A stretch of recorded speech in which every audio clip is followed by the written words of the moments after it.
Hello and welcome my dear friends. This is me Kumar Pankaj और स्वागत करता हूं आप सबका हमारे यूट्यूब चैनल क्रैक नाउ पर। बिहार इकोनॉमिक सर्वे आज हम लोग देखने वाले हैं। इंग्लिश मीडियम में ये वीडियो रहेगा। हिंदी मीडियम का एक आर्थिक सर्वेक्षण का वीडियो मैं बना चुका हूं, उसका लिंक आपको नीचे डिस्क्रिप्शन बॉक्स में मिल जाएगा। इकोनॉमिक सर्वे हिंदी और बजट हिंदी दोनों आ चुके हैं। इंग्लिश का बजट भी नीचे आ चुका है और बिहार इकोनॉमिक सर्वे इंग्लिश में हम देखने वाले हैं, जो कि हमारा चौथा वीडियो होगा। तो इसके बाद फिर हिंदी इंग्लिश दोनों अलग अलग वीडियो हो जाएंगे, ठीक है। तो इसको किसी भी बिहार के किसी भी एग्जाम की आप तैयारी कर रहे हैं, बीपीएससी 67, बिहार सीडीपीओ या अन्य बिहार के एग्जाम्स, तो बजट और इकोनॉमिक सर्वे बहुत महत्वपूर्ण रहते हैं, ये आपको पता ही होगा। तो इसको मैं क्या ही बताऊं आपको। चैनल को सब्सक्राइब जरूर करा करो भाई लोग। आप लोग अगर थोड़ा थोड़ा भी सपोर्ट करेंगे तो बहुत इंपॉर्टेंट हो जाता है हमारे लिए। बहुत छोटा सा यूट्यूब चैनल है, अगर आप एक एक सब्सक्राइबर भी बढ़वाएंगे तो बहुत बड़ा बात हो जाएगी हमारे लिए। तो थोड़ा सा आप देख के निकल मत जाया करो, प्लीज सब्सक्राइब कर लो। नोटिफिकेशन आप ऑफ कर लिया करो अगर परेशान होते हो तो, बट सब्सक्राइबर तो बढ़वा ही सकते हो।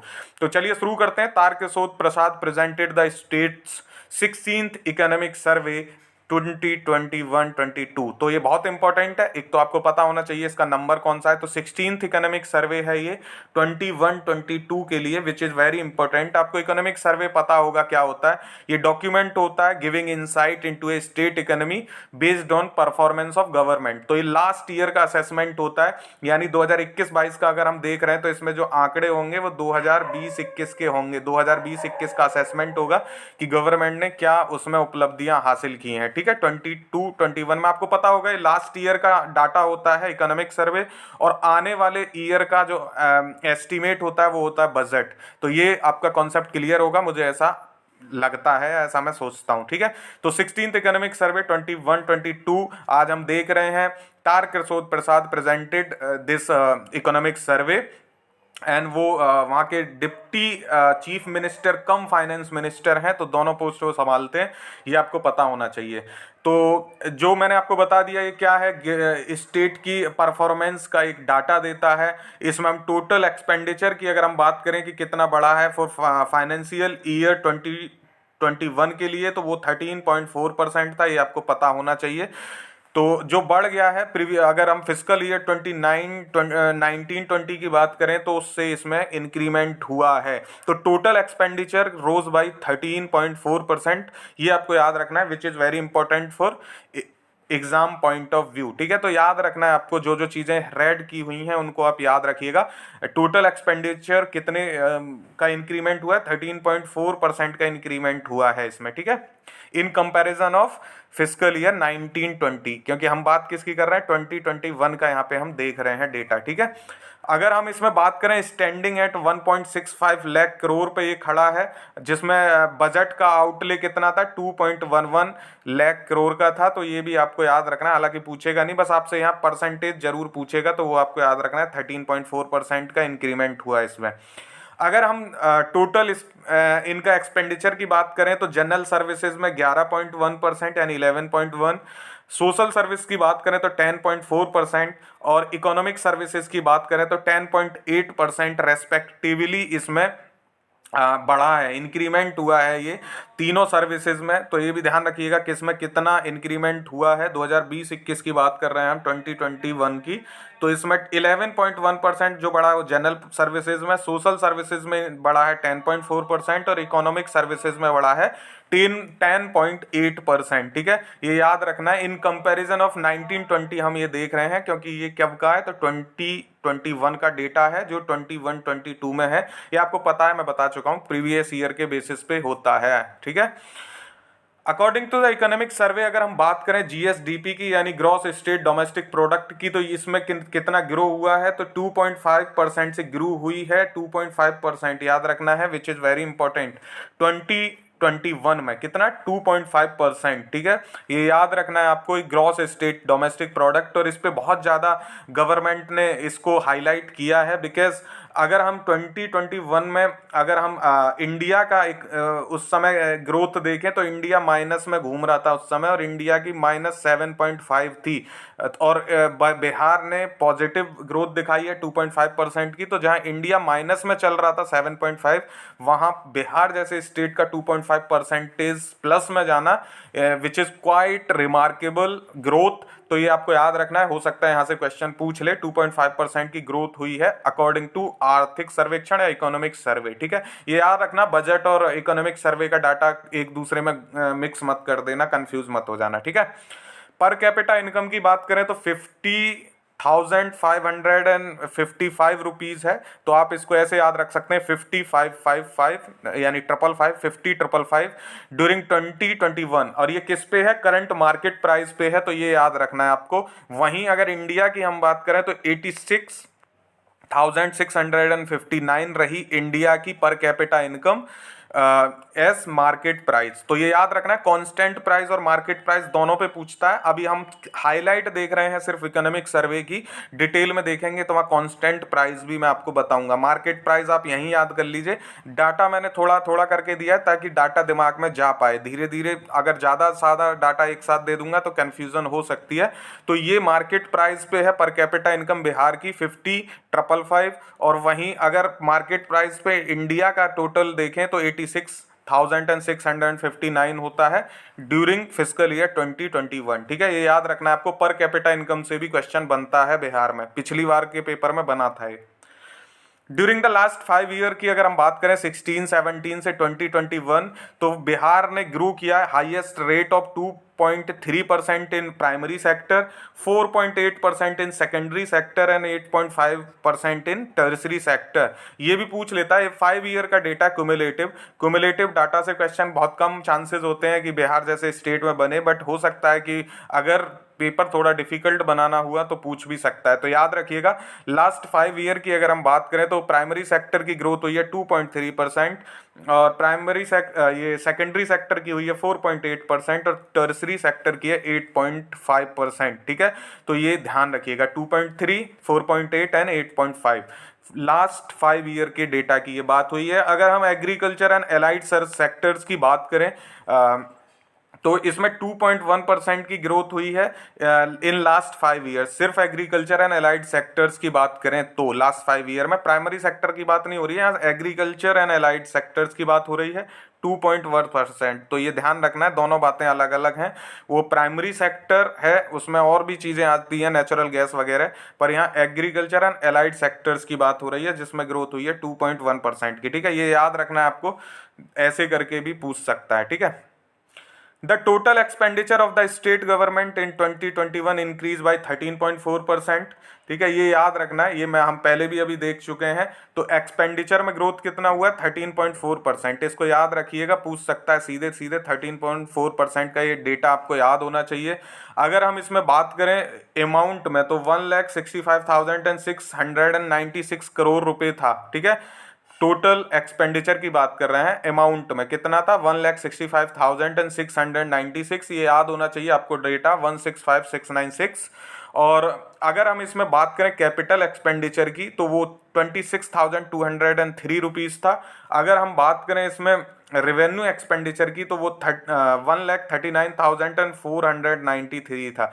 इसको दोनों को आप जोड़ेंगे 1,39,493 एंड 26,203 को, तो ये 165,696 टोटल डेटा हो जाएगा। और ये 165,696 का कितना है, ये ग्रोथ कितना हुआ है इन कंपैरिजन ऑफ 1920? तो 13.4%। मुझे उम्मीद है यह बात आपको समझ में आ गई होगी। एग्रीकल्चर एंड एलाइड सेक्टर्स की मैं बात कर चुका हूँ पीछे, अभी 2.1% का इसमें ग्रोथ हुआ है इन लास्ट ईयर। अगर इसमें लाइव स्टॉक एंड फिशरीज की बात करें तो लाइव स्टॉक में 10% का ग्रोथ हुआ है और 7% हुआ है फिशरीज में। ठीक है, ये दोनों बात आपको याद रखनी है। लाइव स्टॉक और फिशरीज की ग्रोथ अगर आप अलग से पूछ ले तो 10% लाइव स्टॉक एंड फिशरीज की है 7% रिस्पेक्टिवली, बोथ आपको याद होनी चाहिए। ठीक है, चलिए अर्बनाइजेशन की थोड़ी सी बात कर लेते हैं। अर्बनाइजेशन से क्वेश्चन पूछा जाता है बिहार में, तो ये कह रहे हैं कि अर्बनाइजेशन रैपिडली बढ़ा है, इंक्रीज हुआ है बिहार में अकॉर्डिंग टू द 2011 सेंसस। ठीक है, अगर लेवल ऑफ अर्बनाइजेशन की बिहार की बात करें 2011 में तो ये कितने पे था? 11.3% पे था इन 2011। बट अगर आज की हम बात करें 2020-21 की तो 15.3% पे खड़ा है इन प्रेजेंट टाइम।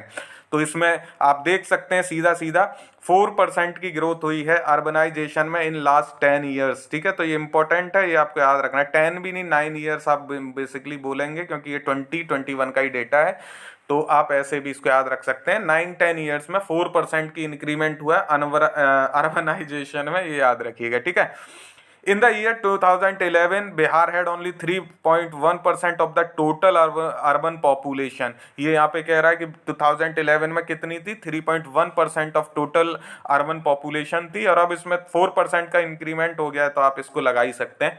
अभी आप ध्यान रखिएगा इसको। ठीक है, वैसे ये नहीं पूछेगा, ये जरूर पूछ सकता है कि कितना इसमें प्रेजेंट है, तो 15.3 है टोटल पॉपुलेशन ऑफ बिहार का अर्बन सेक्टर्स में। ठीक है, अगर हम बात करें किस डिस्ट्रिक्ट में सबसे ज्यादा अर्बनाइजेशन है, तो सबको पता है, आप लोगों को, हमको भी, पटना कैपिटल है और पटना ही highest level of urbanisation show करता है ये डिस्ट्रिक्ट। तो पटना की जो अर्बनाइजेशन है वो 44.3% है, ये आपको याद होना चाहिए। अगर और बात करें तो ये इसको जस्ट सेकंड पे मुंगेर आता है और फिर थर्ड पे नालंदा आता है। ये आपको 3 डिस्ट्रिक्ट तो टॉप याद ही होने चाहिए अर्बनाइजेशन में, पटना फॉलोइड बाय मुंगेर फॉलोइड बाय नालंदा। ठीक है, ये 3 डिस्ट्रिक्ट, पटना की हाईएस्ट है 44.3 और मुंगेर की 28.3 और नालंदा की है 26.2, और ये 3 ही डिस्ट्रिक्ट हैं बिहार में जिनकी अर्बनाइजेशन परसेंटेज 25 से ऊपर है, बाकी सब की 25 से नीचे है।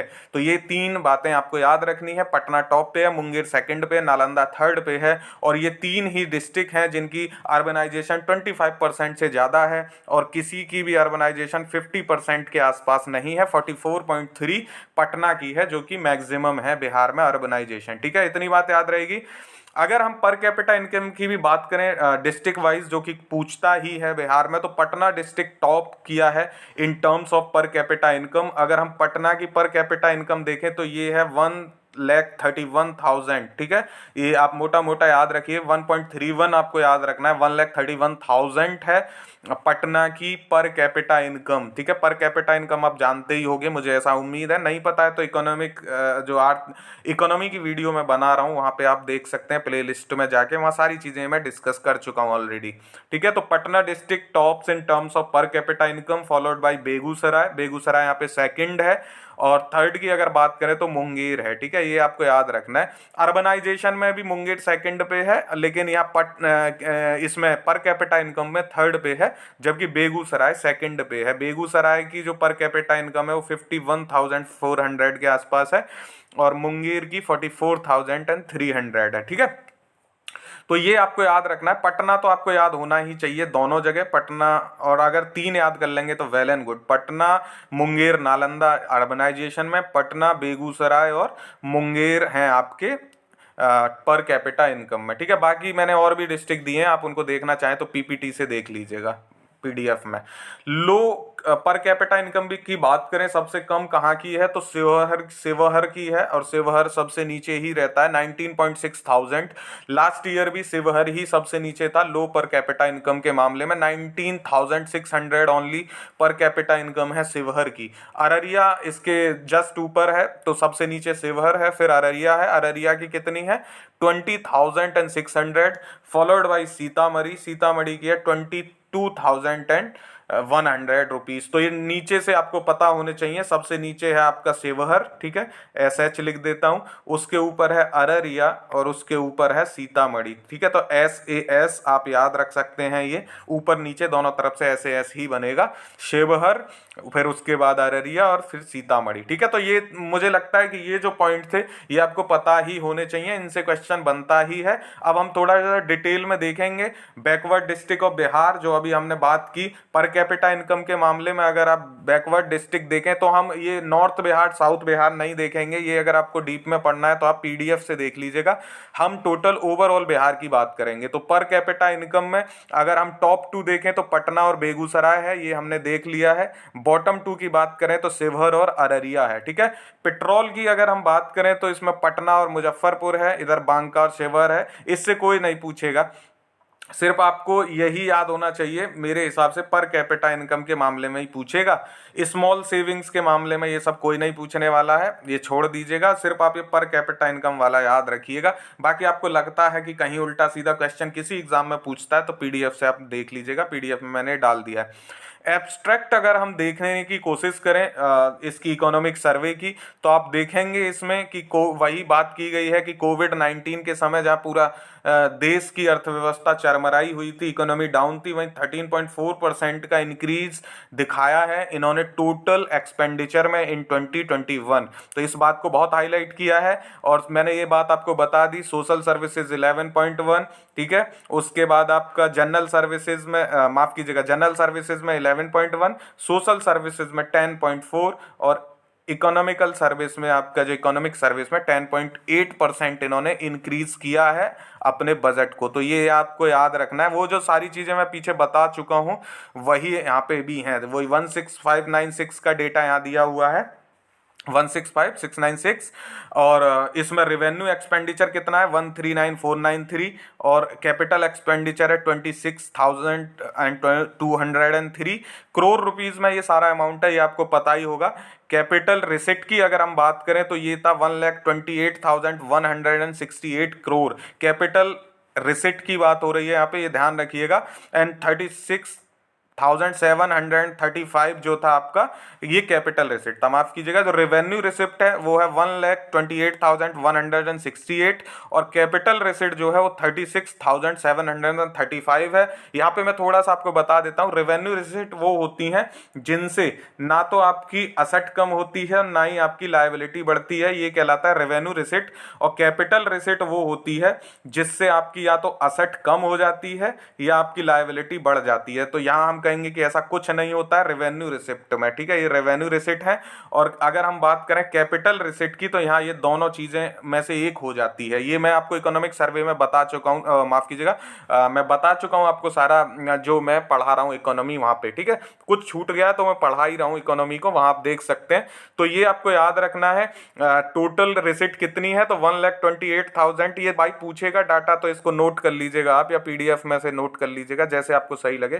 कैपिटल अकाउंट की रिसिट है 1,28,168 और कैपिटल रिसिट जो है 36,735। लग रहा है मैंने फिर दो बार एक ही चीज बोल दी। देखिए रेवेन्यू रिसिप्ट है ये, रेवेन्यू रिसिप्ट कितनी है 1,28,168 और कैपिटल रिसिप्ट जो है वो है आपकी 36,735 रुपीज। तो रेवेन्यू रिसिप्ट अच्छी मानी जाती है लेकिन कैपिटल रिसिप्ट अच्छी नहीं मानी जाती, क्योंकि कैपिटल रिसिप्ट को आप मोटा मोटा ऐसे समझिए कि सरकार जो डिसइन्वेस्टमेंट करती है, सरकार किसी चीज को बेच देती है, वो कहलाता है कैपिटल रिसिप्ट। तो इससे इंस्टीट्यूशंस वगैरह या कुछ चीज कम हो जाती है, एसेट कम हो जाती है गवर्नमेंट की। जबकि रेवेन्यू रिसिप्ट जो होती है सरकार, इसमें सरकार का जो टैक्स होता है, टैक्स कलेक्शन, वो आता है। तो रेवेन्यू रिसिप्ट कितना है 1,28,168, कैपिटल रिसिप्ट है 36,735 रुपीज, ठीक है। ये 2021 की हम बात कर रहे हैं। अगर हम इसमें डेट की बात करें ऑफ द स्टेट गवर्नमेंट तो 36.7% ऑफ जीएसडीपी इनके पास डेट है। तो डेट का भी आपको याद रखिएगा, डेट क्या है, पब्लिक डेट हो या वो इंस्टीट्यूशनल फाइनेंशियल इंस्टीट्यूशन से लिया गया डेट हो, तो टोटल जीडीपी का 36.5% इनके पास डेट था इन 2021। ये बहुत इंपॉर्टेंट है, ये भी आपको याद रखना है, ठीक है। तो एब्स्ट्रैक्ट में जितना हमने देख लिया इसी से मोस्टली क्वेश्चंस बनते हैं। अगर हम जीएसवीए की बात करें कि कितना इनका जीएसवीए में आया है, ठीक है, जो शेयर है, तो जीएसवीए में अगर हम शेयर सबसे ज़्यादा देखेंगे 61.2% टर्सरी सेक्टर का योगदान है जीएसवीए में, ठीक है। प्राइमरी सेक्टर का 19.2 है और सेकेंडरी का 19.5 है। ये बहुत अच्छी बात है। जीएसवी आप मतलब समझते हैं ना, ग्रॉस वैल्यू एडिशन, जो जीडीपी की बात करते हैं उसका सही टर्म्स जीएसवीए होता है और हम वैल्यू एडिशन से जीडीपी को कैलकुलेट करते हैं। तो जो बिहार की जीडीपी में किसी चीज का अगर योगदान है तो हम पूछते हैं ना कि अगर बिहार की जीडीपी मान लो 1 लाख करोड़ है, ठीक है। तो 1 लाख करोड़ में किसका कितना योगदान है, मान लीजिए बिहार की जीडीपी हमने मानी 1 लाख करोड़, हालांकि जो कि अभी हमने पीछे देख लिया ऑलरेडी 165 के आसपास थी, तो उसमें टर्सरी सेक्टर सबसे ज्यादा है, 16.12% है, 61.2%, ठीक है। उसके बाद सेकेंडरी है 19.5 और फिर प्राइमरी है 19.2। तो ऐसे कह सकते हैं आप कि सबसे कम प्राइमरी सेक्टर का योगदान है 19.2, सेकेंडरी का है 19.5 और टर्सरी का है 61.2%। जो जीएसवीए की हम बात कर रहे हैं, जीएसवीए से क्वेश्चन पूछा जाता है, आप इसको जीडीपी बोल सकते हैं सामान्य भाषा में, पर exact term gross value addition ही होता है। स्टेट की हम बात कर रहे हैं तो एस इसमें जोड़ दिया गया है, यानी ग्रॉस स्टेट वैल्यू एडिशन, ठीक है। तो ये जीएसवीए मुझे लगता है अब आप समझ गए होंगे क्या चीज है। अगर हम इसी की कंपैरिजन करें जो सरकार ने किया भी है 2016-17 से, तो यहाँ पे टर्सरी सेक्टर 57 पे था, प्राइमरी सेक्टर 22 पे था और सेकेंडरी सेक्टर 20.6 पे था। तो ऑलमोस्ट टर्सरी सेक्टर ने ग्रो किया है, सेकेंडरी सेक्टर और प्राइमरी सेक्टर नीचे चले गए हैं, ठीक है, ये आप देख पाएंगे। तो ये आप यहाँ नोटिस कर सकते हैं, जबकि टर्सरी सेक्टर ने ग्रोथ किया है, अच्छी बात है। सर्विस सेक्टर को टर्सरी सेक्टर कहते हैं, तो सर्विस सेक्टर का योगदान बढ़ना चाहिए, लेकिन प्राइमरी सेक्टर पे लोगों का अगर डिपेंडेंसी कम होती है और उसके बाद अगर इसका योगदान कम होता है तो बेहतर माना जाता है। लेकिन हमारे यहाँ जस्ट अपोजिट होता है, लोग 50% से ज़्यादा इसमें एग्रीकल्चर में डिपेंडेंट हैं और इसका शेयर जीडीपी में कुल 19.2% है। तो ये एक अलग विषय है, इकोनॉमी से रिलेटेड ये टर्म्स हैं, ये वहीं देखेंगे आप। सिर्फ यहाँ पे जो मैंने बताया वही याद रखिएगा, टर्सरी सबसे ज़्यादा, सेकेंडरी दूसरे नंबर पे और प्राइमरी सबसे कम शेयर है इन जीएसवीए, ठीक है। चलिए, real GDP and GSDP growth rate को अगर हम देखें 2012 और 13 के कंपैरिजन में, तो जहां रियल जीडीपी अगर इंडिया की हम देखें तो इंडिया की 2.50 पे थी और बिहार माफ कीजिएगा, ये बिहार की 2.50 थी और इंडिया की -7.25 पे थी, जो मैंने अभी डिस्कस ऑलरेडी किया है आपसे, ठीक है। तो बिहार की कितनी है 2.50 और इंडिया की है -7.25। तो इस बात को बहुत हाईलाइट किया है बिहार ने, ठीक है। अगर हम वहीं 2012-13 की बात करें तो 2012-13 में जहां बिहार की 3.96 थी, वहां इंडिया की 5.46 थी। हालांकि ये पता है इंडिया की ग्रोथ रेट क्यों नीचे गई है, ये पेंडेमिक की वजह से है, फिर से ये ऊपर हो जाएगी, बट स्टिल अगर इन्होंने इसको दिखाने की कोशिश की है तो हमें भी इसको देखना पड़ेगा। 1920 में इंडिया की 4.04 पे थी और बिहार की 7.41 थी। तो बिहार की 2016-17 के बाद, यहाँ से बाद लगातार बिहार ऊपर ही रहा है इंडिया से, ठीक है। तो ये इसमें इन्होंने दिखाने की कोशिश की है कि लास्ट 5 ईयर में बिहार इंडिया की ओवरऑल इकोनॉमी से ऊपर रहा है, ठीक है। ये आपको याद रखना है। जीडीपी की बात हो रही है और जीएसडीपी की बात हो रही है। जीडीपी इंडिया का हो गया ग्रॉस डोमेस्टिक प्रोडक्ट और ये बिहार का हो गया जीएसडीपी, ठीक है। तो ये लास्ट वाला आपको याद रखना है 2.50 और -7.25 इंडिया का, ओके। ये मुझे लगता है आपको समझ में आ गया होगा। Per capita net state domestic product की वही जो मैं अभी बात कर चुका हूं ऑलरेडी आपसे, पर कैपिटा इनकम, लेकिन ये किस पे, नेट स्टेट डोमेस्टिक प्रोडक्ट पे है, यानी ये कांस्टेंट प्राइस पे है। हमने जो पीछे 50 वाला देखा है 5555 वो था आपका मार्केट प्राइस पे, लेकिन ये कांस्टेंट प्राइस पे, तो ये भी आपको याद रखना है। अगर कांस्टेंट प्राइस की आप बात करें बिहार में, तो बिहार कितना है 31017, ये अमाउंट आपको याद रखना है, मैं लिख देता हूं। कांस्टेंट प्राइस पे पर कैपिटा इनकम है बिहार की 31017, ठीक है। उससे कम है, कांस्टेंट प्राइस पे हमेशा कम होती है क्योंकि मार्केट प्राइस पे इन्फ्लेशन का भी एडिशन हो जाता है। तो पर कैपिटा इनकम अगर आप हमेशा कांस्टेंट प्राइस पे निकालोगे तो वो कम ही आएगी मार्केट प्राइस से, ठीक है। ये बेसिक चीज़ें होती हैं जो आप अगर आप पढ़ोगे इकोनॉमी की जो क्लासेस, तो उसमें समझ आएगा, जो मैं ऑलरेडी पढ़ा रहा हूँ, प्लेलिस्ट में पढ़ा है। अगर हम कांस्टेंट प्राइस पे इंडिया की बात करें तो इंडिया की कांस्टेंट प्राइस पे कितना है 86,659 रुपीज़, वहीं बिहार की है 31,017, ठीक है। ये याद रखना है आपको, ये इंपॉर्टेंट है। नेट स्टेट डोमेस्टिक प्रोडक्ट पे प्राइस पे हम बात कर रहे हैं पर कैपिटा इनकम की, ठीक है। बिहार वर्सेज इंडिया को हमने यहाँ पे देख लिया है, ठीक है। चलिए, अब हम ये देख लेते हैं composition of agriculture sector in GSDP in Bihar क्या है। तो कंपोजिशन में ये आप देखेंगे, ये एग्रीकल्चर सेक्टर की बात हो रही है यहाँ पे सिर्फ। तो सबसे ज़्यादा क्रॉप का है 48.7% शेयर है, लाइव स्टॉक का है 34.7। ये टोटल एग्रीकल्चर सेक्टर की बात हो रही है। फिर बोल रहा हूँ, फॉरेस्ट एंड लॉगिंग का है, फॉरेस्ट्री एंड लॉगिंग का 7.9% और फिशिंग एंड एक्वाकल्चर का 8.7% शेयर। ठीक है, तो ये लगातार यहाँ पे आप देखेंगे एग्रीकल्चर जो क्रॉप का है वो कम हुआ है। ठीक है, और ये जो आपका लाइव स्टॉक का है ये बढ़ा है हमेशा। पिछले 5 ईयर का हम देख रहे हैं, तो पिछले 5 ईयर में ये आप ध्यान रखिएगा। और जो ये फॉरेस्ट्री एंड लॉगिंग का, ये सम अराउंड वहीं रहता है। पिछली बार 8 था, इस बार 7.9 है, उससे पहले 8.2 था। तो पिछले 3 साल में तो ये सबसे कम है, लेकिन उससे पहले भी 7.9 एक बार रहा है 2017-18 में। तो ये लगभग सिमिलर ही है, ये आप कह सकते हैं। लेकिन ये जो है आपका फिशिंग एंड एक्वाकल्चर, इसकी ये बढ़ा है, 8.7 हो गया इस बार, 8.7 पहले कभी नहीं रहा है।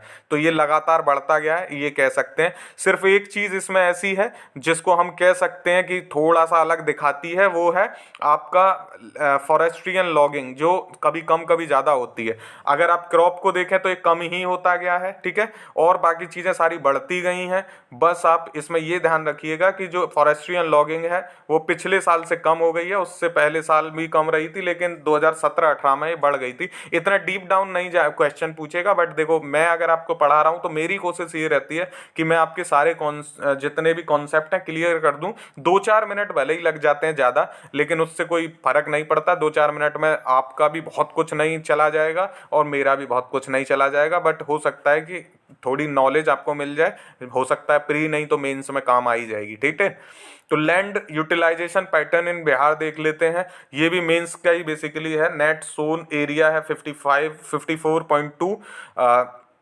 परसेंटेज में है। जो नेट सोन एरिया है 54.2 है। इसमें अनकल्टिवेटेड लैंड की बात करें तो ये पूछ लेता है कभी कभी, 2.9 है। Land not available for cultivation 23.1 है। ये आप देख सकते हैं। फॉरेस्ट्री 6.6 है, ये ध्यान रखिएगा, फॉरेस्ट्री पूछ लेता है। तो ये थोड़ा बहुत मेंस में आपको काम आएगा, प्रीलिम्स में इसको कहीं नहीं पूछेगा लैंड यूटिलाइजेशन को। ठीक है, हाँ, जो classification of forest by different types हैं, ये बहुत इंपॉर्टेंट है। ओपन फॉरेस्ट की अगर हम बात करें तो 51% फॉरेस्ट एरिया में जितना भी फॉरेस्ट एरिया है उसका 51% पे ओपन फॉरेस्ट है, यानी सबसे ज़्यादा है। उसके बाद मॉडरेटली डेंस फॉरेस्ट यानी MDF की बात करें तो ये 45% है, यानी सेकंड नंबर पे। और सबसे कम जो है वेरी डेंस फॉरेस्ट है, वो 4% है। तो आपको पूछ सकता है, तो ओपन फॉरेस्ट जो है वो सबसे ज़्यादा है, ऐसे करके हम बनाएंगे इसको। फिर उसके बाद MDF आ जाएगा, मीडियम डेंस फॉरेस्ट, ये दूसरे नंबर पे है। और फिर वेरी डेंस फॉरेस्ट आ जाएगा। ठीक है, तो वेरी डेंस फॉरेस्ट VDF इसको लिख देंगे। तो ये ऐसे इसका कुछ बनेगा। ठीक है, याद रखिएगा, इससे क्वेश्चन तो बन सकता है, वेरी इंपॉर्टेंट है ये। ISFR रिपोर्ट में मैं ऑलरेडी पढ़ा चुका हूँ इसको। बिहार का ISFR रिपोर्ट 2021 जो मैंने बनाई है उसमें बहुत अच्छे से मैंने बताया हुआ है इन सब चीज़ों को। अगर आपने नहीं देखा है तो वहाँ आप इसको देख सकते हैं। ठीक है, तो ये ध्यान रखिएगा आप, इम्पोर्टेंट है ये आपके एग्जाम के पॉइंट ऑफ व्यू से। अगर आगे हम बात करें तो percentage area under different type of forest. तो अगर हम वेरी डेंस फॉरेस्ट की वही परसेंटेज में बात करें तो एरिया परसेंटेज हम देख चुके हैं। अब देखेंगे हम एरिया इन स्क्वायर किलोमीटर्स।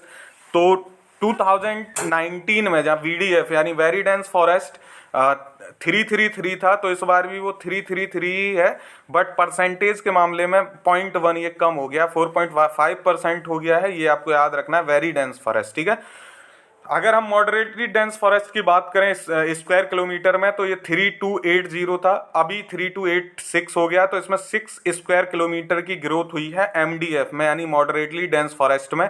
ये आपको याद रखना है। स्क्वायर किलोमीटर की बात करोगे तो वेरी डेंस फॉरेस्ट बिल्कुल बराबर है, there is no change, but moderately dense forest में इंक्रीमेंट हुआ है 6 का। ठीक है, +6 स्क्वायर किलोमीटर का, ये आपको याद रखना है।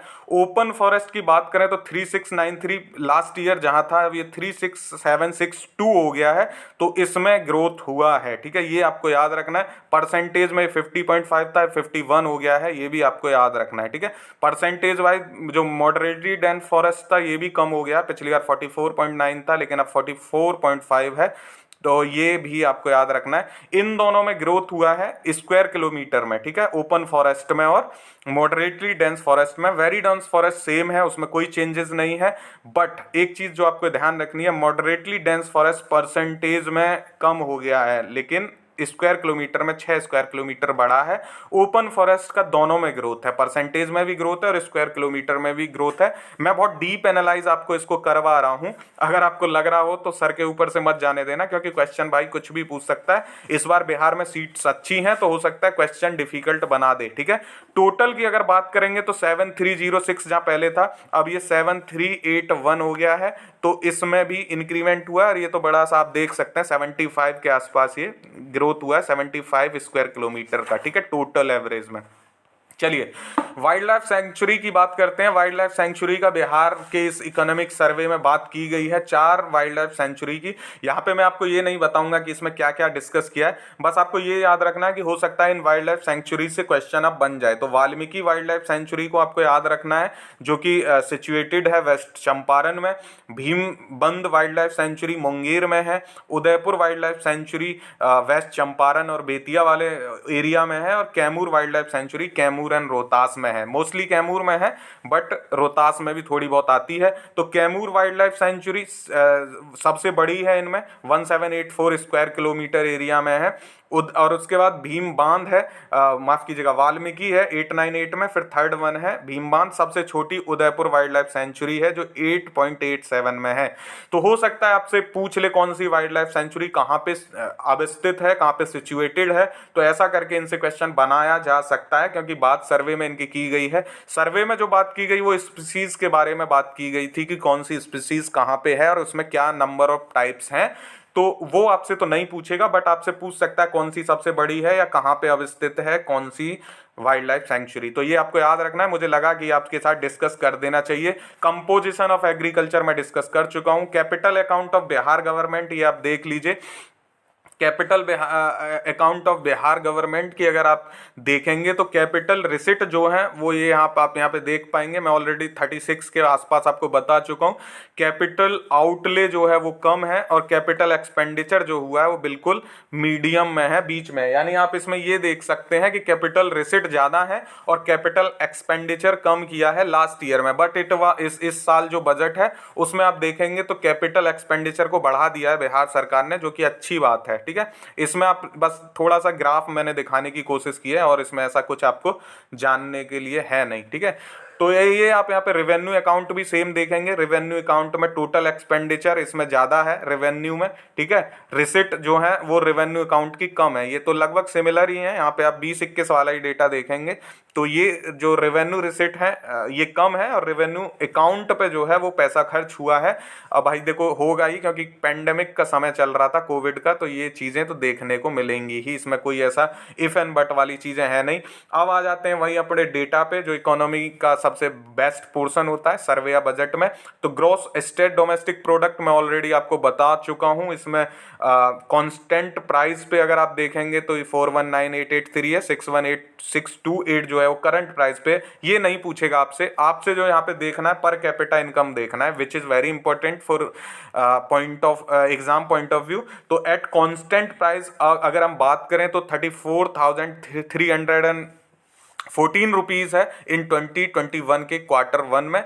बट देखिए ये आपको क्वार्टरली ये दिया हुआ है, आप इसी को ध्यान रखिएगा क्योंकि यही क्वेश्चन पूछेगा। तो 34,314 rupees at constant price which is very. और हमारा बेस प्राइस क्या है तो वो 11-12 है। कई बार पूछ लेता है कि हमारा बेस प्राइस बेस ईयर क्या है, base year for per capita income या बेस ईयर फॉर जीडीपी या ग्रॉस वैल्यू एडिशन का जब हम कैलकुलेशन करते हैं तो बेस ईयर अभी 2011 एंड 12 है, ये भी आपको याद रखना है। तो कांस्टेंट प्राइस कैसे निकलता है वो मैं यहाँ पे नहीं बताने वाला, वो इकोनॉमी की वीडियो में ऑलरेडी मैं बता चुका हूँ। तो कांस्टेंट प्राइस पे कितना है ये याद रखना है, 34,314। अगर हम करंट प्राइस पे बात करें, करंट प्राइस मतलब होता है मार्केट प्राइस पे जिसमें इन्फ्लेशन भी ऐड होती है, तो इस पे है 50,555। ये ऑलरेडी मैं बता चुका हूँ, फिर से रिपीट करा है मैंने चीजें। नेट स्टेट डोमेस्टिक प्रोडक्ट की यहाँ पे हम बात नहीं करेंगे, कोई मतलब नहीं है। पर कैपिटा इनकम की भी स्टेट लेवल पे हम यहाँ कोई बात नहीं करने वाले हैं, इसको हम छोड़ देते हैं, ठीक है। चलिए, अब एग्जीक्यूटिव समरी को अगर आपको फिर वही जो चीज़ें मैं बता चुका हूँ, इसमें ऐसा क्या है जो फिर से बताना होगा, तो the gross state domestic product इसमें 2.5% इन 2021 जो इसमें ग्रो हुआ है मैंने बता चुका हूँ, ठीक है। इंडियन इकोनॉमी श्रिंक हुई थी, इस समय 7.2 से माइनस में गया था। जीएसडीपी इन बिहार 2020-21 में 618 है, 618,000 है करोड़ में करंट प्राइस पे जीएसडीपी इन बिहार, ठीक है। ये छोड़ दीजिए, कोई इसमें नहीं पूछने वाला है कितना किस में इंक्रीज हुआ है, ऐसा इतना डीप नहीं पूछेगा। मैंने आपको पर कैपिटा इनकम बता दिया है ऑलरेडी, ठीक है। पर कैपिटा इनकम से क्वेश्चन पूछ सकता है तो वो बता चुका हूँ। प्राइमरी सेक्टर में आपको बता चुका हूँ शेयर किसका कितना है, जो पहले 22.1 था, अगर अब उसकी बात करें 2021 में तो 57.3 और ये सारी 61.2, ये सब मैं बता चुका हूँ। सेक्टर वाइज ग्रोथ इसको हम छोड़ देते हैं क्योंकि ये बता चुका हूँ आपको, है ना।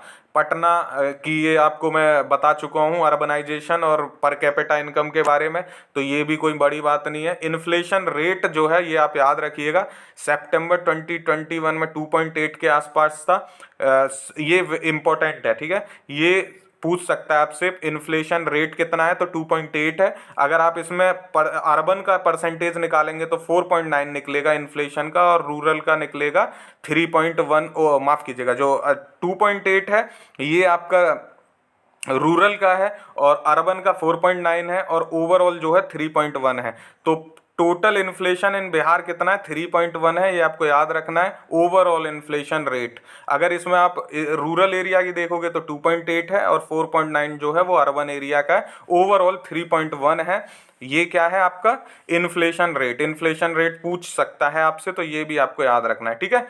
स्टेट फाइनेंस की ये मैं सारी चीज़ें आपको बता चुका हूँ। कैपिटल रेवेन्यू एक्सपेंडिचर्स, ये आप अगर आप देखना चाहते हैं तो ये आप इसको पीपीटी को खोल लीजिएगा और इसमें पढ़ लीजिएगा, ऐसा कुछ अलग से दिया नहीं है, वही सारी चीज़ें हैं, बार बार वही रिपीट हुई हैं जो मैं ऑलरेडी आपको बता चुका हूँ, ठीक है। एग्रीकल्चर एंड अलाइड सेक्टर्स के बारे में मैं बता चुका हूँ, किसमें कितना हुआ है, ये मैंने इसमें डाला हुआ है कि आप इसको देख पाएँ अगर देखना चाहें तो, ठीक है।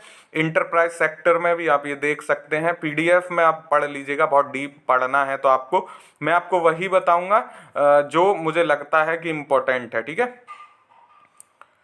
लेबर एम्प्लॉयमेंट ये सब आप पढ़ लीजिएगा, ज़्यादा इसमें डीप में जाने का कोई मतलब नहीं है। एनर्जी सेक्टर में डिस्कस करना चाहता हूँ। एनर्जी सेक्टर में एक चीज़ जो आपको नोट करनी है वो इम्पोर्टेंट है, ध्यान रखिएगा।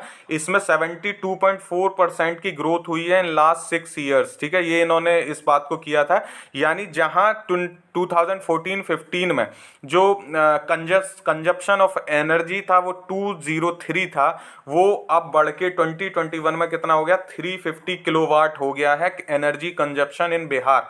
तो ये पूछ सकता है, ये इंपॉर्टेंट है, ये आपको याद रखना है। एनर्जी पे काफ़ी खर्चा इस बार भी किया है गवर्नमेंट ने, बजट में मैंने बताया, तो ये आपको याद रखना है। एनर्जी सेक्टर में 203 किलोवाट जो 2014-15 में एनर्जी कंजप्शन था वो 350 हो गया है, और इसमें कितना इंक्रीमेंट हुआ है, 72.4% का हुआ है इन 6 ईयर्स। तो और पीक डिमांड भी जो है वो बढ़ गई है, पीक डिमांड 109.5% से कितनी बढ़ गई है, 5932 मेगावाट हो गई है ड्यूरिंग 2021। तो ये भी आपको याद रखना है। पिछली बार अगर हम 2014 की बात करें, 2014-15 की, तो ये 2831 पे थी, तो इसमें आप देखिए 2831 से 5932 हो गई है, यानी इसमें 109.5% का इंक्रीमेंट हुआ है। तो एनर्जी से क्वेश्चन आपसे पूछ सकता है। कंजप्शन ऑफ एनर्जी कितना था मैंने बता दिया है, अब कितना हो गया, 350 किलोवाट हो गया है, 72.4% की ग्रोथ हो गई है। पीक डिमांड भी बढ़ी है 109.5% से, जो हो गई है 5932, जो पहले थी 2831, ठीक है। इतनी बात मुझे आपको लगता है कि समझ में आ गई होगी। बाकी इसमें ये देख सकते हैं कि एनर्जी कहाँ कहाँ, तो इसमें 2 कंपनियां हैं बिहार में जो काम करती हैं, north Bihar power distribution company limited NB PDCL, और वहीं south Bihar power distribution company limited, तो SB PDCL, दोनों हैं, नॉर्थ बिहार साउथ बिहार, ये आपको याद हो गया, जो कि बड़ा इजी था। अवेलेबल पावर जनरेशन की बात करें स्टेट वाइज तो 6073 मेगावाट थी इन 2019-2020 में, इंक्रीज हो गई है 6422, तो ये भी बढ़ गई है जनरेशन कैपेसिटी, ठीक है, 6422 हो गई है, ये भी आप याद रख सकते हैं, ठीक है। अब इससे ज़्यादा इसमें और नहीं पूछेगा। रूरल डेवलपमेंट में more than 12.72 lakh SHGR credit link with the bank इन्होंने बोला है, तो ये भी आप याद रख सकते हैं, ठीक है। हालांकि इतना डिटेल्ड में नहीं जाता बिहार में जो क्वेश्चन पूछेगा वो आपसे फिस्कल डिफिसिट या फिर आपसे परसेंटेज ग्रोथ या फिर आपसे per capita income state district wise पूछ लेगा, अर्बनाइजेशन पूछ लेगा, या जो डेटा है रेवेन्यू कैपिटल एक्सपेंडिचर वो सब पूछ लेगा, ठीक है। अर्बन डेवलपमेंट वगैरह रूरल डेवलपमेंट से क्वेश्चंस ऐसे नहीं बनेंगे, जो बनने थे वो मैंने बता दिया कि अर्बनाइजेशन से आपसे पूछ सकता है, ठीक है। यहाँ केसीसी में ये आप देख सकते हो 25.1% की ग्रोथ हुई है। बाकी मैंने ये दे दिया है, आपको जो लगे आप देख लीजिएगा। मेरे हिसाब से ऐसी कोई चीज़ इसमें थी नहीं जो मैं आपको और ज़्यादा डिटेल में पढ़ाऊँ। पढ़ाने के लिए कुछ भी पढ़ाते रहो, बट ऐसा कोई मुझे नहीं लगा कि वहाँ से क्वेश्चन बनेगा, तो मैंने छोड़ दिया। एनर्जी में मुझे लगा कि वहाँ हो सकता है। देखिए मैंने इंग्लिश में पढ़ाना शुरू किया है, अब मैं इंग्लिश में अगली वीडियोस तभी लाऊंगा जब इंग्लिश में आप अच्छा रिस्पॉन्स करवाओगे, वीडियोस को पीक पे पहुंचाओगे, सब्सक्राइबर बढ़वाओगे, व्यूज बढ़वाओगे, ठीक है। 2 वीडियो मुझे मेरी जिम्मेदारी लगी। हालांकि जो आपने पुराना वाला वीडियो पहला वाला दिया था उसमें कुछ मुझे ऐसा नहीं लगा कि मुझे बनाना चाहिए। बजट वाले वीडियोस पे ऐसा कोई रिस्पॉन्स था नहीं, बट स्टिल मैंने इकोनॉमिक सर्वे भी बना दिया है अपनी मॉरल ड्यूटी समझ के, ठीक है। अगर आप लोगों को लगता है कि आपका भी कुछ ड्यूटी बनती है तो सब्सक्राइबर बढ़वाइए, चैनल को शेयर करिए। All the best for your exam. PDF इसकी टेलीग्राम पे मिल जाएगी आपको, टेलीग्राम पे मैं डाल दूंगा, टेलीग्राम का लिंक आपको नीचे डिस्क्रिप्शन बॉक्स में मिल जाएगा, ठीक है। Thank you so much for watching, have a good day, जय हिंद।